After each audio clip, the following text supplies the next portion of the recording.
येशूची स्तुती असो.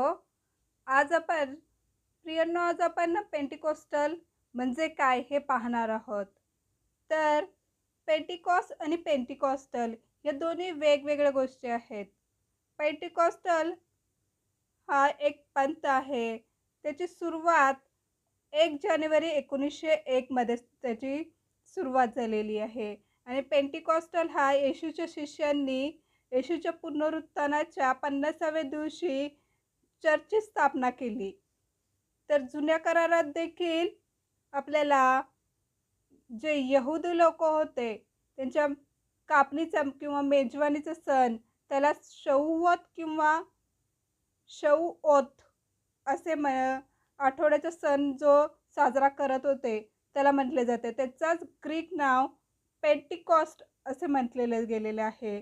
आणि जो वलांडण्याच्या 50व्या दिवशी साजरा करतात. शौहोत हा सुरुवातीला जे देवाला पीक जे दिले जायचे त्याच्याबद्दल जे अर्पण करायचे देवाला त्याच्याबद्दल ते साजरा करत असत. तसेच मोशेला जेव्हा सिनाई पर्वतावर 10 आज्ञा देण्यात आली त्याच्या स्मरणात देखील ते पाळतात. पण आपण नव्या करारामध्ये आपण येशूच्या पुनरुत्थानाच्या 50व्या दिवशी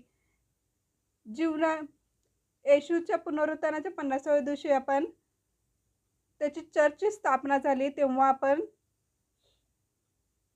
पेंटिकॉस्ट हा साजरा करतो. पण त्याच्याबद्दल आपण एक वचन वाचूया. लुकृत शुभवर्तमान याचा 24 अध्याय आणि 49 वचन. पहा, माझ्या पित्याने देव केलेली देणगी मी तुम्हाकडे पाठवितो. तुम्ही स्वर्गीय सामर्थ्ययुक्त व्हाल तोपर्यंत ह्या शहरात राहा. आमेन.